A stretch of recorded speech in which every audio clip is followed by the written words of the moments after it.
Well, hi, it's Monday, and it was a little bit of an important day on the NFL calendar, the Bengals calendar. And after what seemed like a little bit of a sluggish start, and oh boy, a little bit more of the same, the Cincinnati Bengals swung some moves for some players that are impact players and obviously address the defense early. This is the Orange and Black Insider Bengals podcast. I'm Anthony Cosenza. He is John Sheeran. And we've got, thankfully, some things to talk about on day one of the legal tampering period of free agency. John, how are you, sir?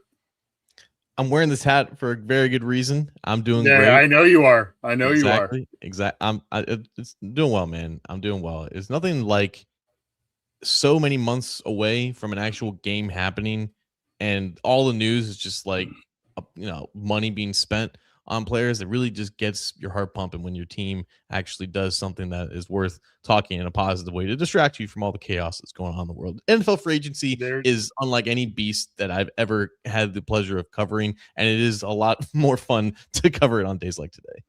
There is a lot of chaos in the world. There is a lot of chaos as it goes with the NFL's version of, I always call it NFL March Madness, because that's what it seems to be. And man,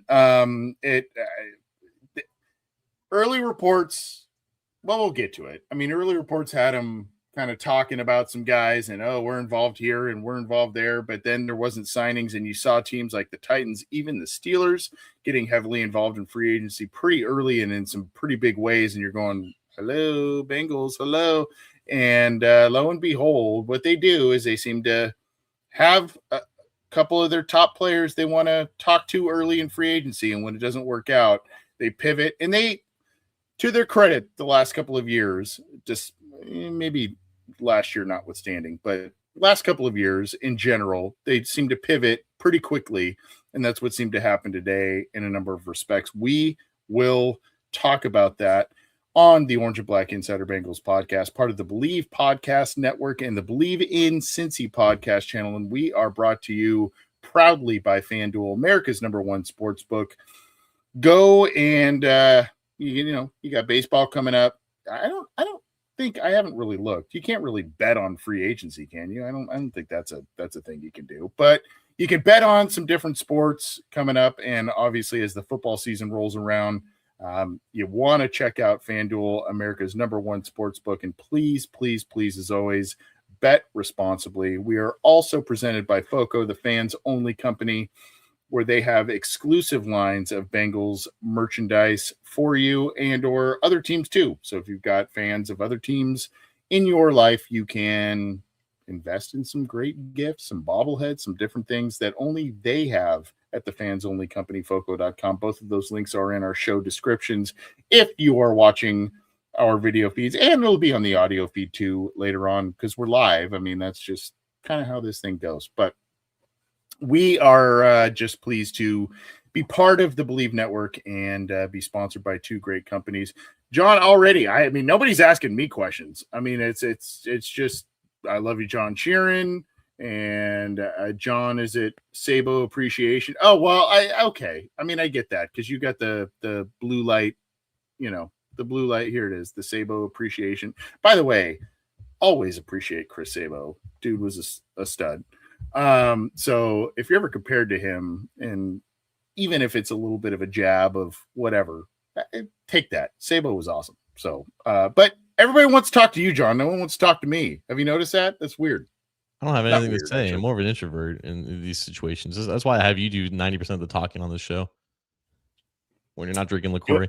do 90% of the talking? If so, then this show's in trouble because that's not how we want to do it. But we appreciate all of you. We've got a lot of people tuning in live, obviously, because the Bengals have done a lot of things. We're going to talk about two big signings that were reported on Monday afternoon, as well as some of the other players the Bengals appear to be linked to or reported to be linked to, and of course, some of the Bengals' departures, what that may or may not mean in terms of anything going forward. But we'll tee this up before we get to the first one that was reported. We will tee this up with, okay, again, Jalen Davis re-signed and Dalton Reisner re-signed before the start of free agency. And I think it was Paul Dehner Jr. who kind of did a little checklist like, hey, there's basically 4 or 5 different things that he put on X that the Bengals need to start checking off. And one of those was, kind of shoring up Dalton Reisner and or the interior of the offensive line. So it's good to have him back. Jalen Davis, a nice slot defensive back option too with the Bengals. So before we kind of talk about the big signings that were announced today, we do want to just preface that with those players. But John, you're wearing the hat. You're representing. There's another UC guy who may be going to a Bengals big rival or back to a Bengals big rival for his 14th season in Travis Kelce with the Chiefs. But Bryan Cook, and I just want to say this. I obviously you've got a lot to say about this guy, but I just think it's a really cool story about this guy. He's a Cincinnati kid or outskirts of Cincinnati. Went to Mount Mount Healthy. Thank you. High school, and I think only had one or just a couple of scholarship offers coming out of high school as a cornerback, and one was to Howard University. Played there a couple of years, started to transition to safety, then entered the transfer portal, went to UC, played well, became a second-round pick by the Kansas City Chiefs, won 2 Super Bowls with them, then parlayed that into a very lucrative 3-year deal with the Bengals. So I just think his story arc is just fascinating in general. But this guy, John, just fills so many needs for the Cincinnati Bengals, so many needs on defense. And it was a guy they were linked to early. And rightfully so, because this is like the perfect combination of someone that the Bengals can persuade to play for them for their negotiation style and the way that they like to structure contracts, but also like the perfect fit, like you said, for a really dire need for them. Like we knew that they were going to be in on the safety market as much as any other of their large needs on defense. Like when we're talking about like all 3 levels, safety was the third and deepest level, if you will. And when you're talking about like how the defense is laid out, they needed to replace Geno Stone. They needed to upgrade from Geno Stone, and they had a lot of options to do that. Bryan Cook, in my opinion, and a lot of people's opinion, was the top option in terms of where he is in his career. The fact that he's just like in the prime of it. He's coming off of his best year with Kansas City, I think, by a lot of accounts in terms of production and tape. Obviously, a proven asset in one of the best overall defenses in the last 4 years under Steve Spagnuolo, someone who had a lot of responsibility and trust, someone who has always kind of approached the game like that. Like you hear stories about how much of a leader that he was for the Bearcats secondary, a secondary that obviously helped them take them to the college football playoff when it was just a 14 tournament at that point when the Bengals, or excuse me, the Bearcats were just in the American Athletic Conference, and it was such an incredible feat. So to see, like you said, his ascension from being a local guy, coming back to Cincinnati to play college, and then going to obviously a huge rival for the Bengals, having success there, winning significant games or helping win significant games, including making a huge play in the Bengals' last playoff game back in 2023. Yep. This is like the dream signing, I think, for this position specifically.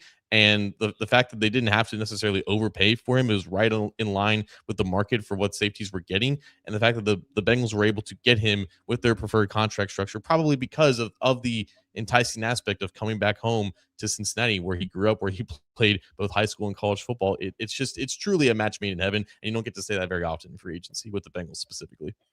You don't.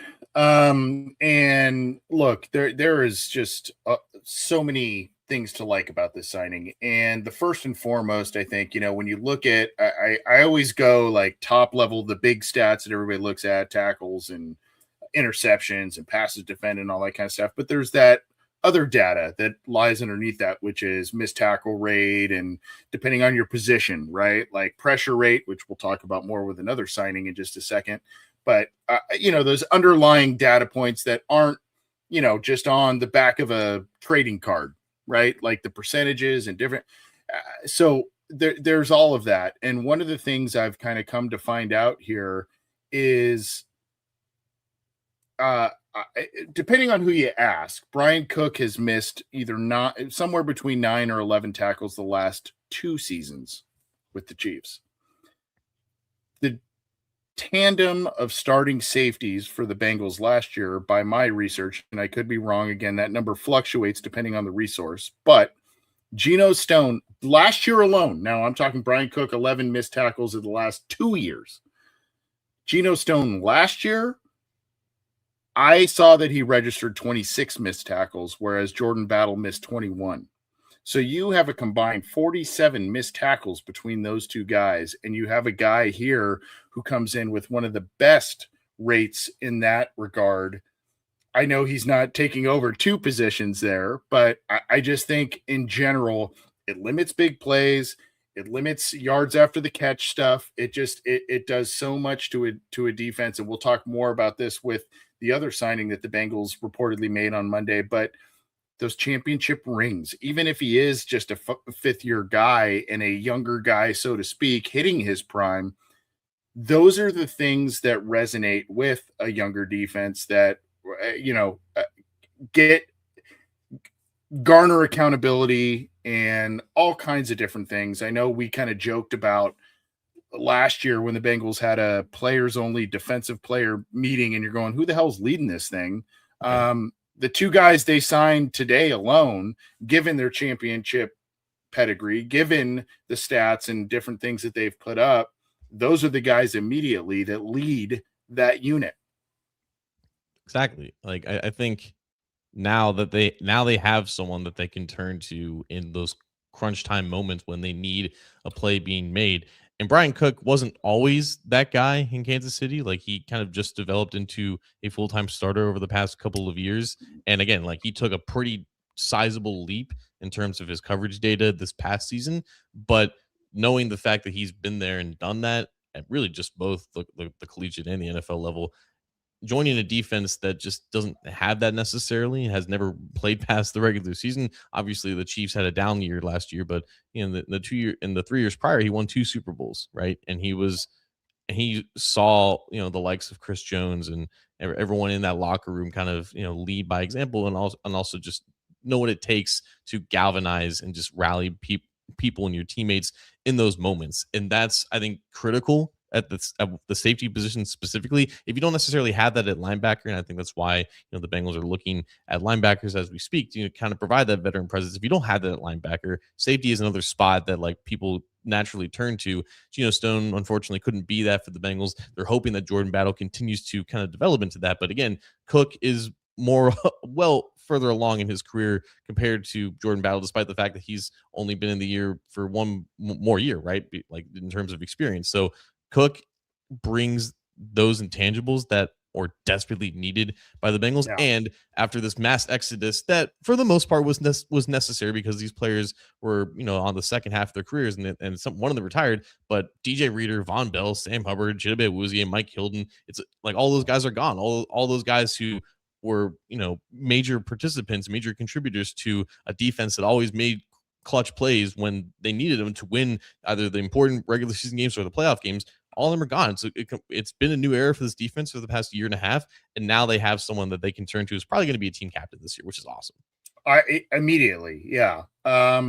It reports have 18 million in the first year to him. So maybe that was a little bit, but like you said, just kind of in line with some of the safety contracts and some of the top safety guys that either were set to hit the market, like a Cameron Curl, and didn't because they re-signed, or it made a lot of sense. And these are also players that this is the kind of player that, again, elevates the expectation level of your defense, that brings that championship mantra to that defense. And fourth ranked overall safety last year by PFF metrics. And I think he was one of the only guys to have an 80 plus rating in both pass coverage and run defense grade in both metrics. So that in itself, again, just, it just speaks volumes. And I think, maybe the Bengals were going to be in on Curl had he hit the open market and some other guys, but this had to be one of their top small handful of guys that they were like, this is our guy.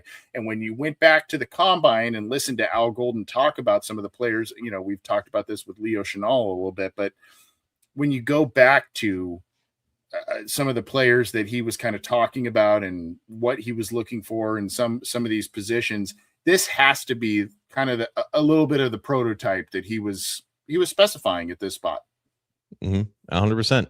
Like I think that the Bengals, like a lot of people in that building, wanted at least competition for Geno Stone last year because there just wasn't a lot of confidence, and that's why his pay was deducted. But now, like what the Bengals have at safety now, and the jury's still out on whether or not Tyson Anderson is going to come back on like a multi-year deal to be like the special teams ace and everything like that. But like you have your two starters in Cook in Battle. You've been bullish on Battle for the entire offseason. Cook, like you said, was clearly one of their top targets, and we're probably talking with him not only all of today, but whatever the case may have been, right? So again, like for the logical fit that it was, like it makes sense as to why you look at the top of a very saturated position market and see if you can get a deal done. And the Bengals did. They are paying him $18 million in cash this year for a $40.25 million deal. That's, roughly 45% of the contract is going to be paid out in 2026. The way that the Bengals were able to work around, not guaranteeing any future years is that he's going to have a $4 million roster bonus for 2027 that gets triggered after the league year. And he's got another roster bonus in 2028. So like there is like, if you will, rolling guarantees on this contract. So the total guaranteed amount is around $19 million, not including the salaries. But I think Cook coming home specifically to Cincinnati probably played a factor into ignoring other deals that may have had, actual future guaranteed salaries. And the Bengals were able to get a huge win with this one. The refreshing thing, aside from the championships that he brings in, the next guy we're going to talk about that they all bring in, John, is again, the value that they finally put on not only the position, but an outside guy at that position.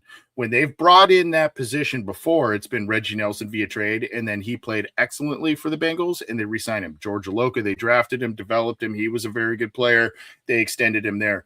This is kind of a rarity for the Bengals to go out, and I mean, they let Jesse Bates walk. Let's just hope that the Jesse Bates talk can just kind of start to dissipate with the play of Bryan Cook going forward here, because, the Bengals didn't value him and let him go, but they just haven't valued the safety position. And there's a question I want to get to here in just a second, but this may or may not point to what they will do at 10 should Caleb Downs be there. But it's a refreshing thing. Yes, they lost out on John Franklin Myers and some other players they're still talking to. We'll get to that in just a little bit. But to me, it's really refreshing that they invested in this position heavily and did so on an outside guy and did so on a guy from a very, very successful team. Yep. All the boxes are checked. And I'm just thinking back to like the number of games in the past couple of years in which the Bengals in just a single game have had like 10 or 11 missed tackles. And the fact that Bryan Cook is not just like the Chiefs defense is obviously set up in a better spot in which safeties like Cook aren't in positions to make some of these tough tackles that Stone and Battle were making, but he's always been a quality tackler, even going back to his college days. That was never going to be an issue in terms of how he translated into the NFL. I think his abilities in coverage have grown over the past couple of years as well, which is why I think he really ascended into being arguably the top safety that actually hit the open market, as where like Cam Curl and Mika Fitzpatrick weren't necessarily the same case, right? But the market settled in right around $13 to $14 million per year. And I think that was like a threshold that I wasn't sure if the Bengals were willing to cross. But like you said, They did, because they knew that they needed some solidity here, and it just feels good that they have like a solid answer at a position that's been giving them so much trouble since Jesse Bates left. Yep. Yep. And this one from Era, and we're going to get into the next signing in just a minute here, but neither of these signings will affect the draft, in my opinion. I'm not sure what direction to take that question, quite honestly. Like, are they still going to go BPA, whatever? But the good thing about these two signings is that the Bengals are not pigeonholed in a need like a Billy Price situation at number 10 with a premium pick to say we have to take Caleb Downs, whether or not he's the top guy on our board, or we have to take Ruben Bain, whether or not he is the top guy on the both very seemingly good prospects and good players that are going to be in the NFL. But you're not pigeonholed with that pick. And this is what free agency is all about. And this is what day one of free agency is all about. It is getting, I mean, these aren't household names per se, but these are solid players. They should be good starting options for the Bengals. And so that just doesn't landlock them into one spot, one player, or a couple of specific players at number 10 overall. Yes, Bryan Cook, again, I think is entering the prime of his career. And that's what the Bengals bet on 5 years ago when they signed Trey Hendrickson after one of their top pass rushers left for the New York Jets. This year, 5 years later, Joseph Ossai leaves for the New York Jets. David Mulligata was able to get him second-year guarantees. And what did the Bengals do, Anthony? They go out and sign another defensive end that spent the majority of his rookie contract as a rotational guy. He had 1 year of quality sack production, but it was always getting into the backfield, getting into the pocket with a solid pass rush win rate. And he just happens to be fresh off of a Super Bowl championship. So Boye Mafe, I believe that's how you pronounce his name. Boye Mafe is the newest Bengals defensive lineman. What do you think about it? What a segue by you, good sir. And again, what I like about this, and it's yet to be seen what happens to the middle of the defense, linebackers, etc., with the Bengals addressing that. But what I like about what they've done with these first two moves is that they got top five-ish, top three-ish players at their respective positions that were available on the free agent market. You can complain about the talent or lack thereof on the free agent market this year, but they got top talents on day one at their respective positions. So this guy's a little harder to, we talked about PFF scores with Bryan Cook and, the missed tackle rate. And that's where you got to go with Mafe, in my opinion, to really see the value of this guy. And I know you just said the Bengals are betting that he's going to ascend similar to Hendrickson with the Bengals. Hendrickson was coming off a 10, 11 and a half sack season with the Saints when he came with the Bengals. Mafe's coming off a 2.5 sack season with the Seahawks coming to the Bengals. I love the championship pedigree. Bring that into your locker room. Bring it all day. And bring the tenacity of a Mike McDonald defense to your locker room, even if that's not your coach, right? Like, bring that. But where his value lies is pressure rate, just a disruptor. He's an athlete, and what you are banking on is that his athleticism paired with, Myles Murphy's athletic profile, Shamar Stewart's athletic profile, these are going to start to pay dividends off the edge. We are still worried because of the Bengals losing out on JFM and getting some interior, presence, interior pass rush type of guys in there, but your hope is that these guys just win, continue to develop. And this is a guy that at one point, John, he's streaky. So in 2023, he was a guy that had, I think, a sack in 7 straight games. He had 9 in that season. He had 6 in 2024. He only had 2.5 this year, but I mean, high pressure rate, and he frustrated the Patriots, right? One of the many that frustrated the Patriots in the Super Bowl. And just a guy that you just bring in and you say, we're going to, even if the big stats, the fluffy stats don't look so great, if you can disrupt, if you can create turnover opportunities, even if you're not bringing the quarterback to the ground, that's what you want. And I know a lot of people are excited about this signing for the Bengals. Yeah, it's funny. Like, he had 3 pressures against the Patriots in the Super Bowl and 18 pass rushes, and it was like the fifth or sixth best performance from a Seahawks defensive lineman in that game because of how much they were putting belt to butt It was on silly. Will Yeah. Campbell. Right. But again, like Duke Tobin, like specifically name drop the Seahawks is like, man, it'd be really nice to have just a wave of pass rushers like the Seahawks just did in their run to the Super Bowl. And might as well get the guy that was part of that wave to just join a new Yep. wave with the Bengals. I think, again, like the key here is that they're expecting Mafe to be a full-time starter really for the first time in his career. Like you mentioned in 2023, which I believe is the last time the Bengals played the Seahawks. Like that was the year that Mafe was a year 2 starter. And notably in that year, he played the majority of his snaps as like the left defensive end or the left outside linebacker in their previous scheme before Mike McDonald came there. So I think that's also kind of interesting how like he had pretty quality production at a position that I think the Bengals don't really have like a solid answer on the roster, at least before he signs. Like Myles Murphy has had the majority of his snap usage at right defensive end. That's why he couldn't really get on the field when Trey Hendrickson was healthy because Trey was always at right defensive end. So I think this now gives you the chance to just stick Myles Murphy at his right as natural position that he's played at since his college days at Clemson, and now Mafe can just take over at left defensive end. You can do whatever you want in terms of switching sides with those guys, but if Murphy is most comfortable at the right defensive end spot, Mafe has plenty of experience at left, and then you can see where Shamar Stewart kind of falls into the rotation in the order in the depth chart in this rotation of pass rushers that you're now building. So again, the last time we saw Mafe as like a fully like fleshed out starter who played like more than 600 snaps in a season, 58 pressures, 9 sacks that year for the Seahawks. The pressures and the sacks have gone down since then, but I think the production in terms of how much he's winning as a pass rusher, I think is still pretty solid compared to the number of snaps that he's played, just because the Seahawks have completely reinforced their defensive line, specifically on the edge. It's just kind of limited his opportunities as a second round pick. But again, this is the Bengals with $20 million per year.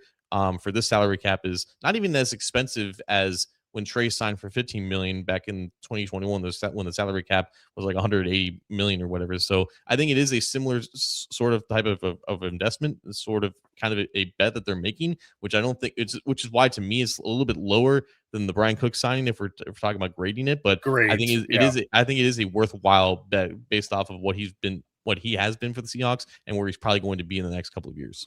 Yeah, and it may or may not be up on Cincy Jungle right now, but I had Cook at basically an A, and I wavered between B plus to an A minus with the Mafe signing.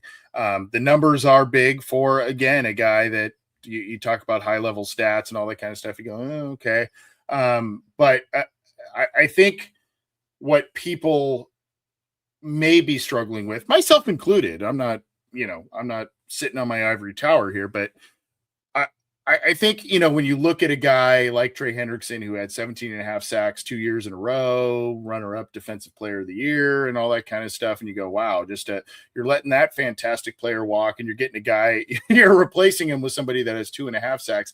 I think the point is what you brought up, John, like, let's have a Seattle-ish front. Let's let the cumulative and the different areas along the line allow different pressures and schemes and that sort of thing, as opposed to what the Bengals have been in 24, 25, 23 through 25, which was pretty much Trey Hendrickson only, right? I mean, it was, and so I think now, and you may say, well, Shamar Stewart did statistically barely anything last year, and Osai's gone now, and Murphy flashed at the end of the last 2 seasons, but he's been a little bit. You're talking about moving Murphy to a bit more of a natural spot. You're talking about moving these guys around a little bit, and you're talking about a guy like Mafe who has a high pressure rate regardless of the amount of snaps. When he's in there, he is disruptive. And so some of those things also, again, lead to bad passes that are turnovers, lead to getting you off the field even though it's not a sack. Those sort of things. And so I think you got to dive. This was one that you had to dive into the weeds a little bit to kind of say this makes sense on other levels rather than just the gaudy sack numbers. Right. And I think naturally that's where people's mind go to when they see 20 million per year and two and a half sacks after, playing in however many games that it took for the Seahawks to win the Super Bowl. It is jarring to kind of look at that, but you have to also consider the fact that sacks cost a ton of money in free agency, and more times than not, the guys who get the sacks don't enter free agency. So, when you can't necessarily hit on pass rushers in the draft, it is an expensive venture to find pass rushing productivity and pass rushing answers on the open market. It's why Jalen Phillips, who was, I think, technically medically retired at one point, got $30 million per year from the Carolina Panthers, and $80 Ridiculous. million of it was Ridiculous. guaranteed, right? It's like if that's where the market is, and the fact that like Kwity Paye, who was also, I think, in the same draft class as Boye and Mafe, who doesn't have nearly as high of a win rate and is not nearly as much of a well-rounded player compared to Mafe, which I want to get to in a minute. He got 16 million per year, right? This is just kind of what the market is at this current climate of, you know, the cap being 300 million. Like, it's a premium position. Sometimes you have to pay a premium price, and hopefully that it works out, because obviously the Bengals just didn't have enough answers to bet on some of their internal stuff. But I also do think that Mafe's, you know, his chops against the run also kind of play into this. Obviously, the Bengals need to get better at stopping the run, and he's a high-end athlete both in speed and burst, and he's made a ton of stops as, you know, a force player on the edge. So a low missed tackle rate, someone who is competent against the run, you don't have to take him off the field in those base down situations. That, I think, that does play into his overall value in terms of the contract and what the Bengals are expecting of him. Yeah. Again, just a solid player, and I think a lot of folks, when they watched the Bengals, particularly last year, if you were to say, you know, we'll sacrifice some of Trey Hendrickson's stats or sacks or pressures for just some sound tackling to get off the damn field, right? And like, whether it's the safety position, whether it's an edge defender, whether it's another linebacker, at some point, like, and being able to do so in big situations, clutch situations, we got to have this one stop at the end of the game. I go back to the championship pedigree of these two signings. Like, these are guys who have won. They've won big games. And they didn't do it by themselves, but they were parts or big parts of that, right? So to me, like, and I'm guilty of this too. Like, I mean, you look at, again, a great guy and great player like Trey Hendrickson, you're letting him go for a guy that had 2.5 sacks, but there's just more under the surface that you need to look at going forward. Here we are, Mr. Whisper, Mr. Generosity. Of course, I like the potential of Boye too. I love the Cook signing, and we had another one from Fuzzy Balls that I got to get to here. Fuzzy Balls is also another generous listener, but also one that is hyper generous to the Sports with Strawberry Ice show. We had one of the worst run defenses. Hopefully, after the draft and free agency, it's fixed over the course of a season. It's at least 25 to 30 fewer possessions for Burrow. With so many games, it makes a difference. So that is a really, really astute observation. And again, even if it's not so much the, you know, big sack, fumble, all that kind of stuff, or double-digit sacks, that sort of thing, if you can kind of get something here and there and here and there and here and there, get yourself off the field more frequently, make the tackles, shorten drives, turn a long touchdown drive into a shortened field goal drive, that's the difference in a lot of games. 100%. And they're not only relying on a lot of guys internally to take jumps there, but I think other potential guys that they're looking at in free agency are also expected to help out with that. Just generate more pass rushing opportunities for Murphy and now Mafe and eventually Shamar Stewart, right? Like the building blocks, the foundational pieces of what this pass rushing unit that's still, I think, unfinished at this point is going to look like. But just like Bryan Cook at safety, Boye Mafe, it eases your minds a little bit looking at the draft and hoping that, you know, one of the top edge rushers is still there with the 10th overall pick. But like, sometimes it does cost, you know, somewhere in the range of $20 million in cash per player, but that is a worthy cost to not set yourself up for failure in the NFL draft and potentially reaching on a position of need. It would be such a luxury for the Bengals to eventually get there. I don't think they're there yet, but if they make a couple more signings, they very well may.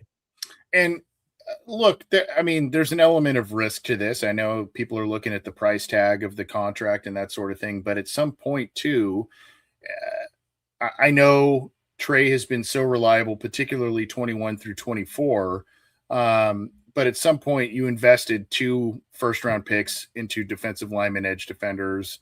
You got to start seeing what these guys have in supplement with veterans. Yeah, you'd like Trey to be a part of that, but it just did not happen.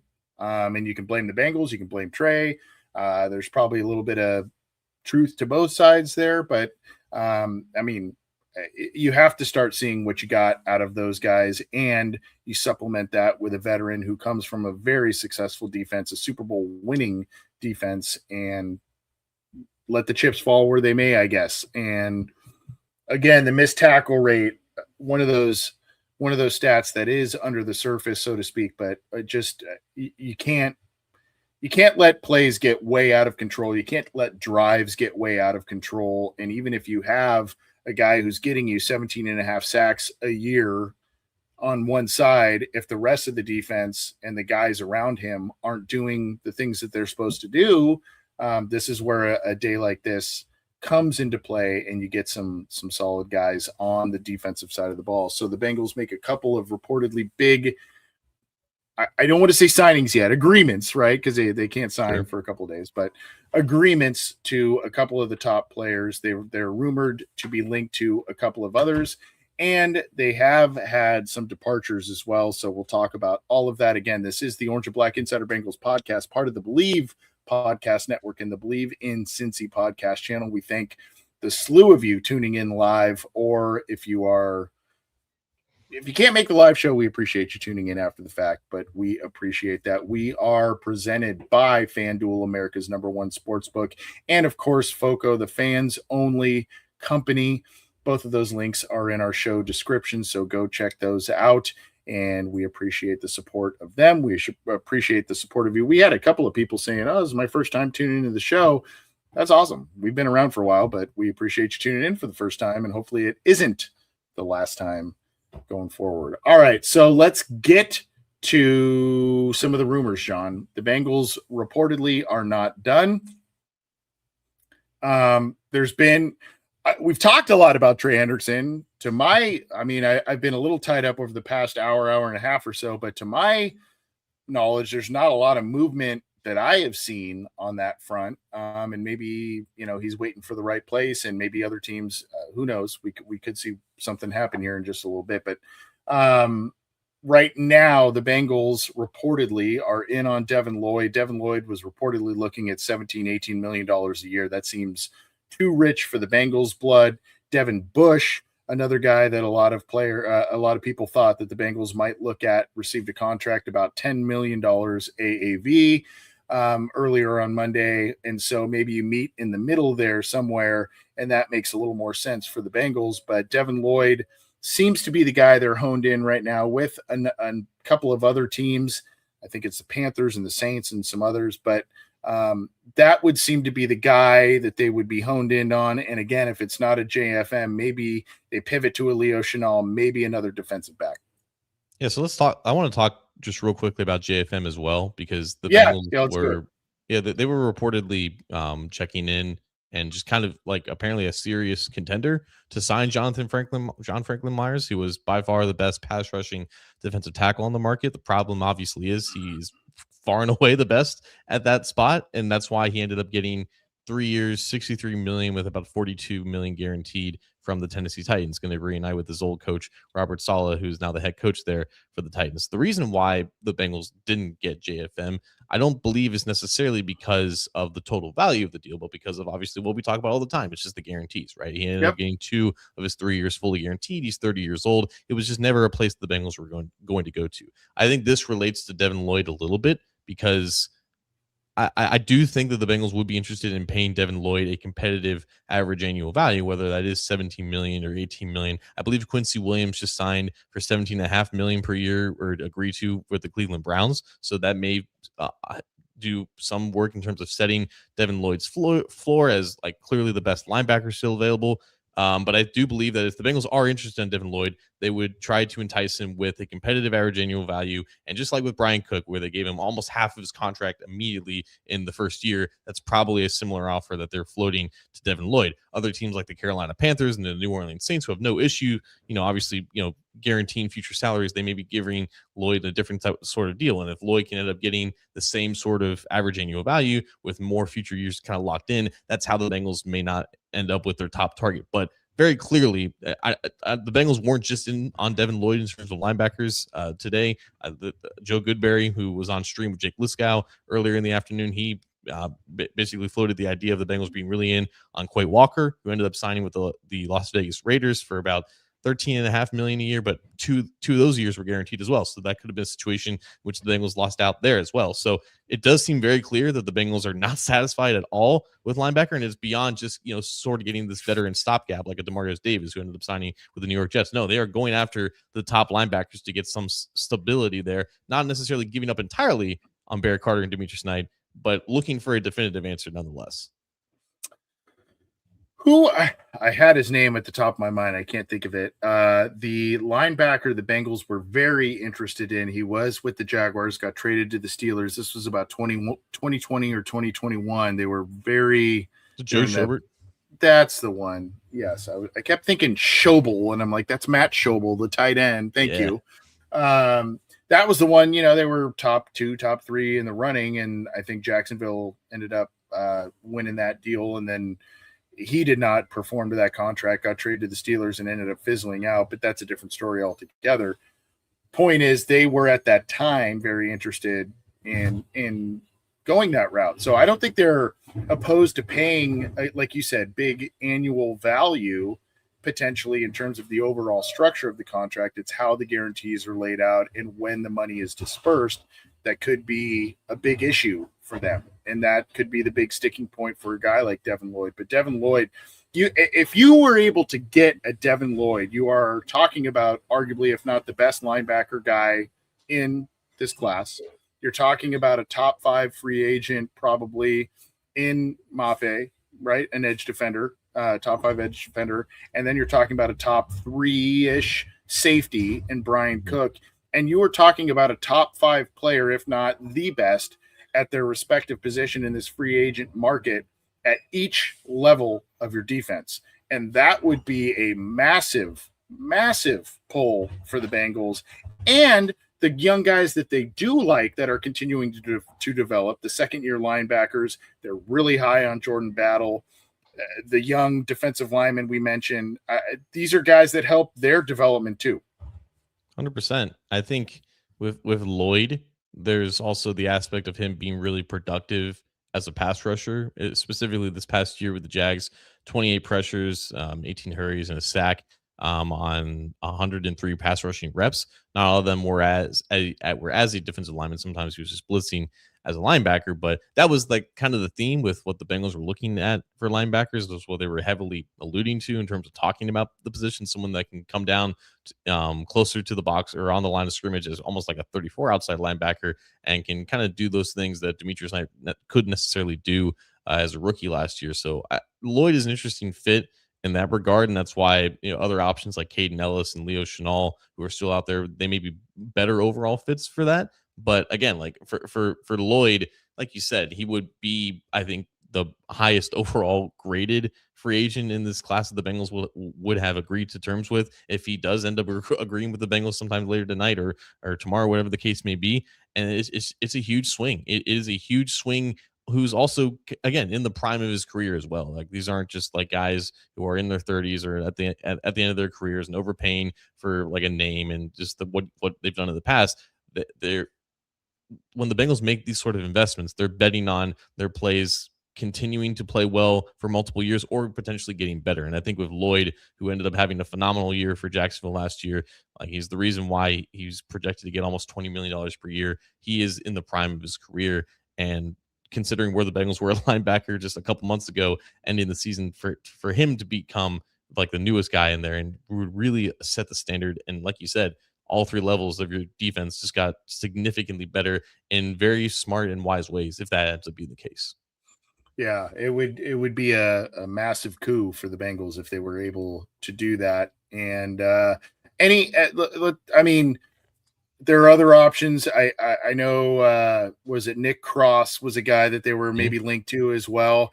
I haven't heard much on him as of the first day here. I know Zaire Franklin was dealt away and that or signed elsewhere, and that was maybe one that they were looking at. But some other names that you think could be intriguing. I think rental. Someone said chances Mike Hilton comes back. I think zero, zero is pretty much where that's at. But I would not be surprised if they look at another slot corner, another veteran corner.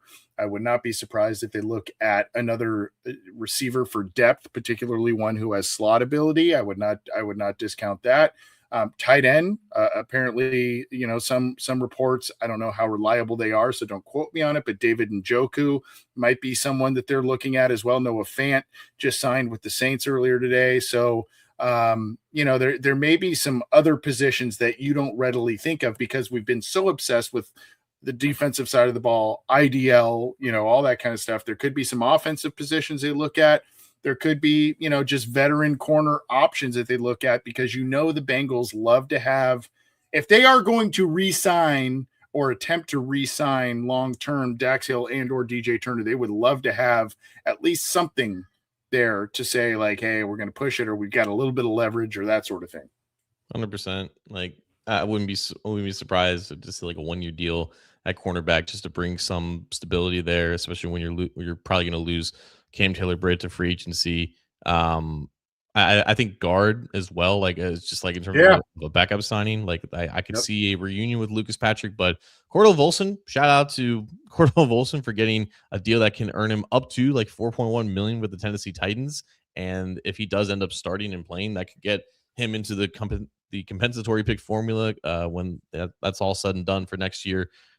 I would not have guessed that Cordell Volson and Noah Fant would both sign deals before Trey Hendrickson, but that is where we are on Monday night at 7:48 Eastern time.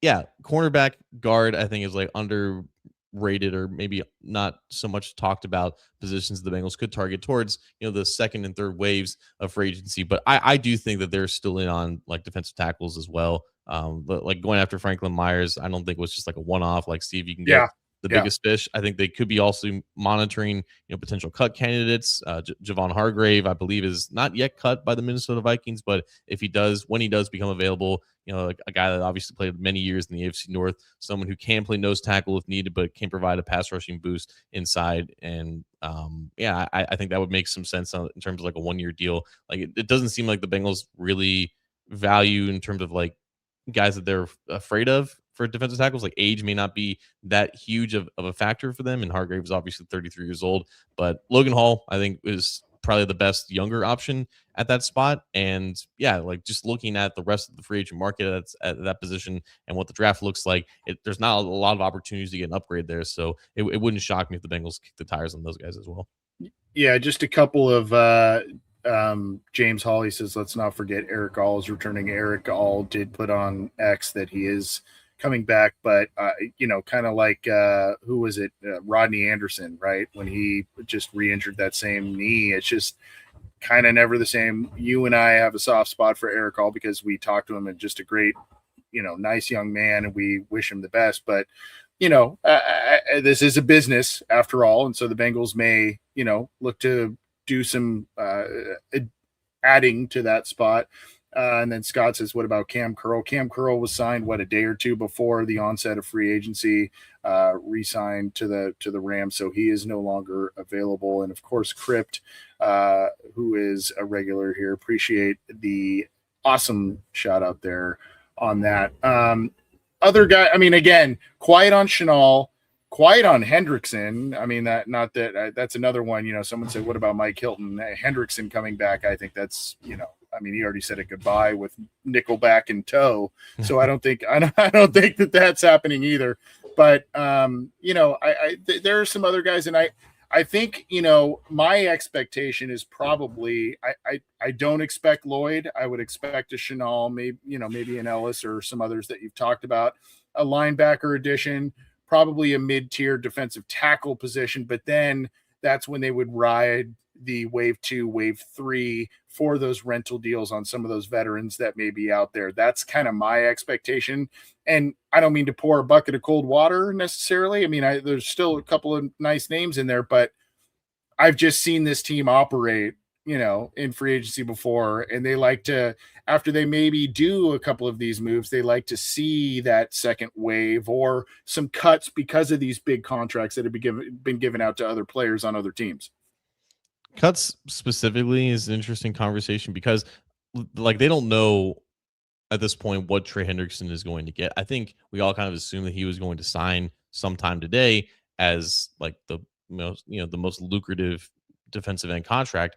I would still imagine that he has a chance of eclipsing what Jalen Phillips got, but just because he's just the more proven player and he's still like I think he's still got a couple of good years left in him. But if he doesn't, Boye Mafe's $20 million per year deal does like cut into that. Like if Trey ends up signing for like a Yeah. similar amount, like that could negatively impact the process of getting a compensatory pick for Trey in the first place, which is why, it wouldn't shock me if like two of their eventual signings are guys who are cut, like Hargrave just being just one example, right?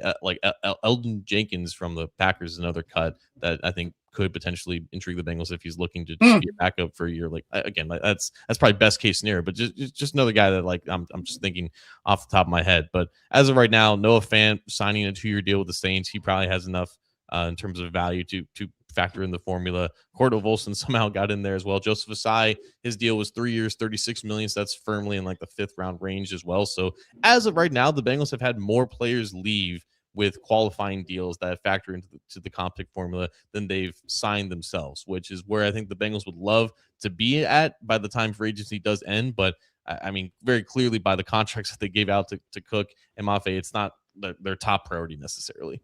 Yeah, and I think, we talked about this on our last show, like, some of these guys that are cap casualties that are cut, those are the ones that do not play into the comp formula going forward too. So that may be now that they've signed some of these expired contracts that do play into the comp pick formula, that may be where they start dabbling, especially in wave 2 and wave 3. We've got a couple, and I pulled this banner up because you started talking a little bit about some of the Bengals losses here. I have not seen this. Have you seen that Trey sign with the Cowboys for 190 million? I did not see that. 190 So million. yeah, I did not see that. So what about Cam Jordan? Again, another super chat from Fuzzy Balls. That again, I think those are the and Cam Jordan has been a fantastic player his entire career, and still was productive last year, if I'm not mistaken. But that team was also kind of trash, and was there a little bit more opportunities for him to pad some stats? I'd have to go back and look, to be quite honest with you, but he has been a fantastic player. And again, one of those leader guys, another one of those guys. What about Demario Davis? What about, people have thrown out Bobby Wagner? I think those are all fallback plans. And I want to say this before we kind of just wrap a bow around the Bengals departures at this point. Lloyd, the Bengals being connected to Lloyd, there's a double-edged sword, and I'd love to know what your brain is telling you at this point, because you are the brain of this operation, John Sheeran.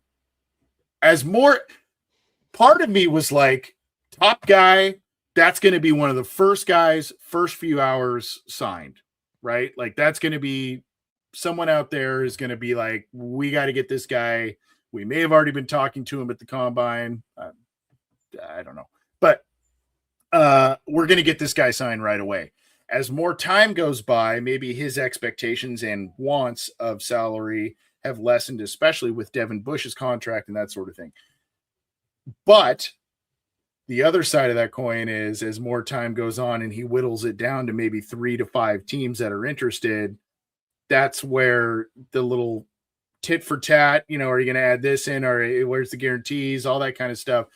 So at first blush, I'm kind of like, well, that might be a good thing for the Bengals, that he wasn't one of the guys like, within the first hour or two, and they were interested, but they just were like, no.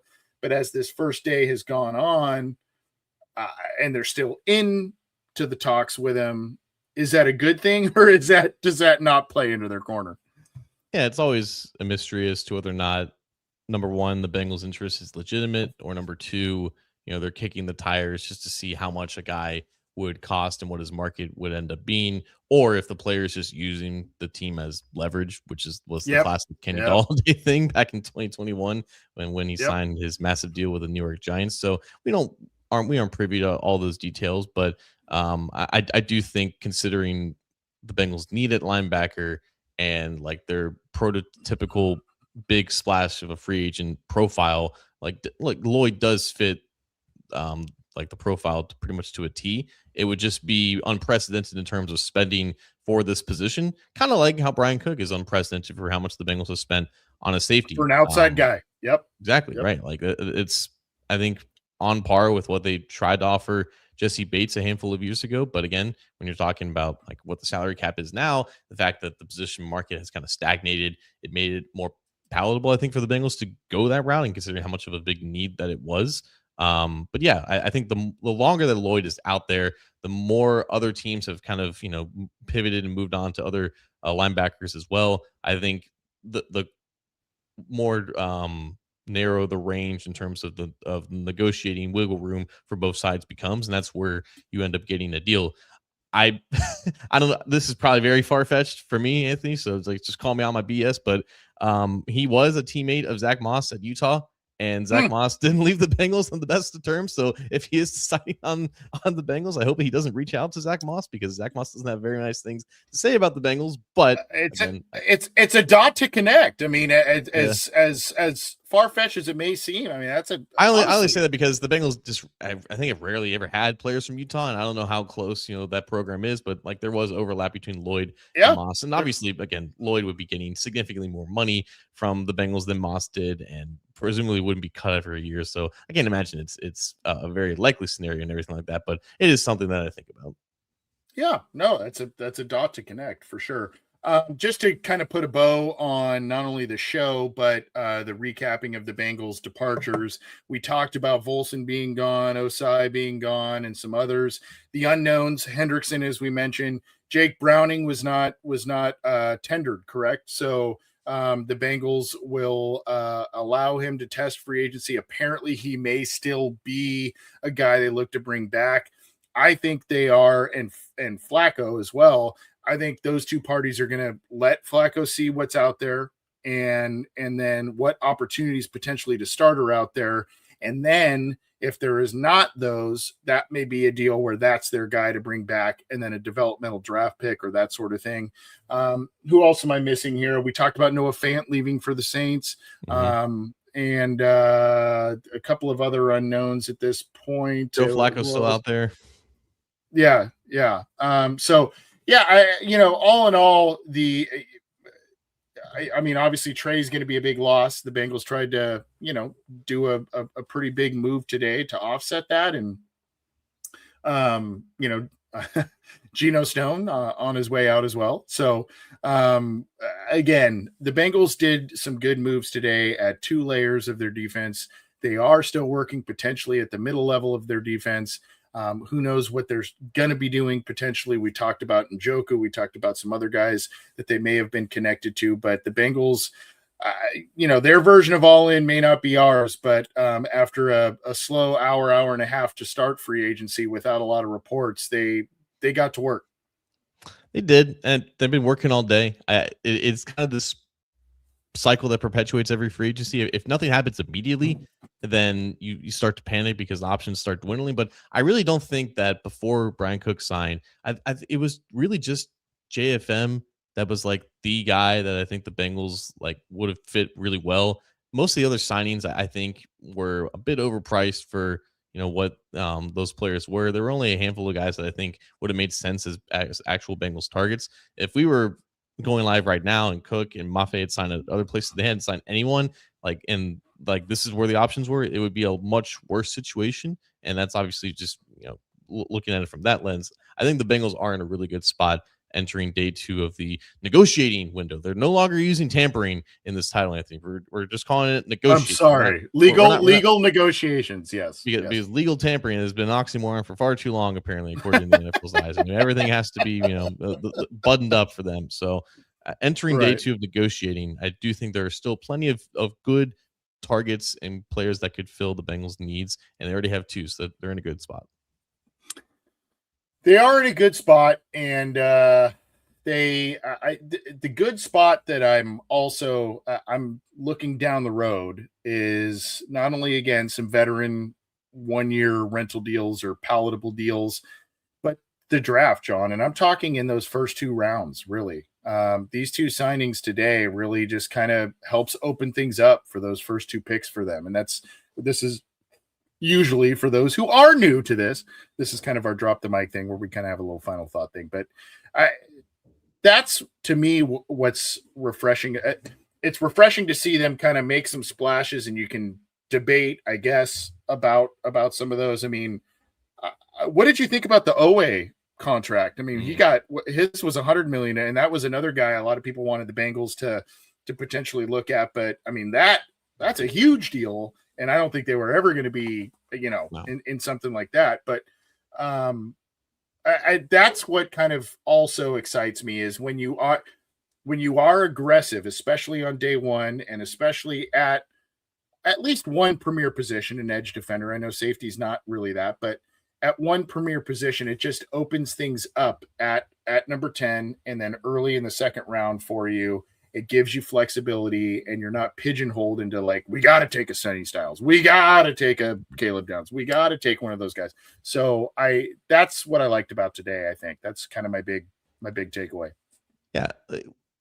Teams make aggressive free agent moves all the time, but the ones that work out are just, I mean, it's very easy and simple, but like they're the smart moves, right? And when you combine aggressiveness and smart, like that's just how your team actually gets better, instead of just having shiny new toys that don't end up fitting your team at all, or just end up putting you in, pretty bad spots financially. Like, I think Owe and Mafe were relatively comparable players, and I think the Bengals ended up getting a better deal. The average annual value that I believe is comparable, but always getting significantly more guarantees. They're kind of locked into that deal. And again, like, I think the investment in Mafe is a little bit better, a little bit more palatable, and his production has been very comparable. And you can make the argument that Mafe is ascending as much as Owe is. So there's that. There's Bryan Cook and the deal that they got with him as like the best overall available safety, I believe, on the market. They're aggressive signings, but they're also logical, sensical, both financially in terms of what they need and how they fit. And again, like that's what matters more than anything. It's not just the total dollars that you spent. Sometimes the high priced free agents are the guys that actually fit you best, and then in this case it was, and that's why the Bengals went out and got it done, and they made their team better, and that's all you can ask for.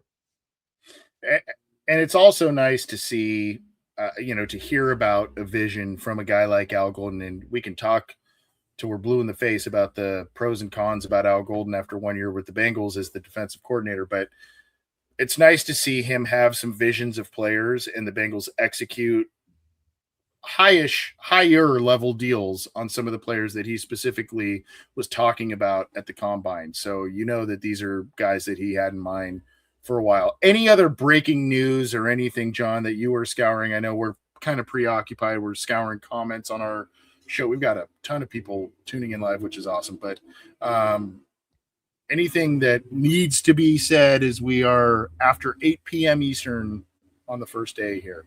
Not that it needs to be said, but it was just kind of an interesting nugget from Kelsey Conway. Boye Mafe will make $19 million this year with a signing bonus, and along with a base salary of about $7 million. So if you are a cap nerd like myself, the Bengals are spending $18 million on Bryan Cook this year, and around $26 million for Boye Mafe. So $46 million in 2026 cash has been spent by the Cincinnati Bengals in the first, I guess it was the first 4.5 hours of the negotiating window. So if you want to hang the banner, those that's the text that you put on the banner right now. Well, they're gonna take off some of those banners inside of Paycor, and it's gonna be 2026 cash spent day one. No. Hey, we love all of you. Thank you for tuning in. Thank you for tuning in live or after the fact. This has been the Orange and Black Insider Bengals podcast. I'm Anthony. He is John Sheeran, and this is the Believe in part. This is the Orange and Black Insider, part of the Believe in Cincy podcast channel and the Believe Podcast Network, brought to you in part by FanDuel, America's #1 sportsbook, and the Fans Only Company. Go to the links that we provided in our show descriptions for that. John, I know you are extremely busy this time of year, and we appreciate that, and we appreciate the work you do on A2ZSports.com, covering the Bengals in the AFC North. So keep it to there. Keep it to CincyJungle.com as well. Both those sites got you covered with news, opinions, analysis, breaking news, all that kind of stuff. I'm probably going to be up burning the midnight oil tonight as you will possibly as well. But appreciate you, my friend. Peace out, guys. You see. All right. You see. Oh gosh, you see. What do you think? Just quickly, Kelsey. Do you think Kelsey's going back? Is he? Yeah, he's signed back with the Chiefs. Yeah. Okay. Yeah, I didn't see that earlier today, but yeah. Foregone conclusion. Anyway, still love you, dude. Still love all of you. Take care.